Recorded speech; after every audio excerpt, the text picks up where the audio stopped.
Hi, Friday காலையில் பூஜை பண்ணியாச்சு. 8 மணிக்கெலாம்.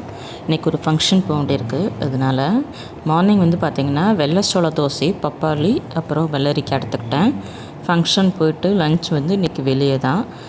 மோஸ்ட்லி வெளியில் சாப்பிட்றது சப்பாத்தி, ஃபுல்கா இந்த மாதிரி தான் சாப்பிட்றது. இப்போது நைட்டுக்கு டின்னர் ரெடி பண்ணிகிட்ருக்கேன். கத்திரிக்காய், தக்காளி, ஒரு 5-6 பச்சை மிளகாவை நல்லா வேக வச்சு எடுத்துகிட்டு நல்லா மசிச்சுக்கலாம். நீங்கள் மிக்சியில் போட்டு அரைச்சிக்கலாம். ஆனால் இப்படி பண்ணால் இன்னும் டேஸ்ட்டாக இருக்கும்.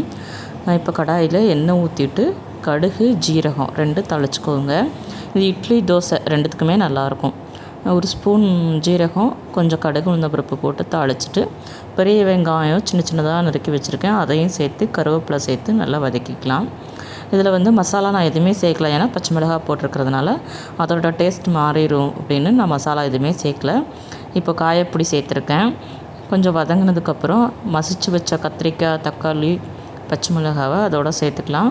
இப்போ நான் உப்பு, மஞ்சப்பொடி மட்டும்தான் சேர்க்க போகிறேன். வேறு எதுவும் சேர்க்கலை. உங்களுக்கு விருப்பம் இருந்தால் நீங்கள் கரம் மசாலா பொடி அதெல்லாம் சேர்த்துக்கலாம்.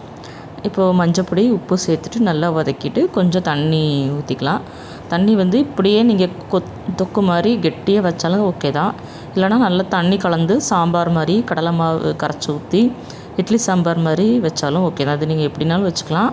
ஆனால் நான் இன்றைக்கி தேங்காய், கொத்தமல்லி, கொஞ்சோண்டு பொரிகடலை சேர்த்து நல்லா விழுதாக அரைச்சி இதோட கலந்து கொதிக்க விட்டுருக்கேன். கொத்தமல்லி, பச்சை மிளகா அந்த வாசனைலாம் போகிற வரைக்கும் கொதிச்சோன்னே இறக்கிடலாம். இதோட டேஸ்ட் ரொம்ப நல்லாயிருக்கும். மல்லியை நம்ம சில சமயம் எடுத்து வச்சுருவோம். இதை அரைச்சி சேர்க்கும் போது வாசமாகவும் இருக்கும், டேஸ்ட்டாகவும் இருக்கும். ட்ரை பண்ணி பாருங்கள். இப்போ இட்லி ஊற்றியாச்சு. மற்றவங்களுக்கெல்லாம் நான் இட்லி ஊற்றிருக்கேன். எனக்கு மட்டும் நைட்டுக்கும் சோள தோசை எடுத்திருக்கேன். அதில் கொஞ்சம் வெங்காய தோசை மாதிரி போட்டிருக்கேன். ஏன்னா சீக்கிரம் சாப்பிட்றதுனால வயிறு பசிக்கக்கூடாது அப்படின்னு. சூப்பராக கத்திரிக்காய் கிச்சடி ரெடி. ட்ரை பண்ணி பாருங்கள். தேங்க்யூ. பாய்.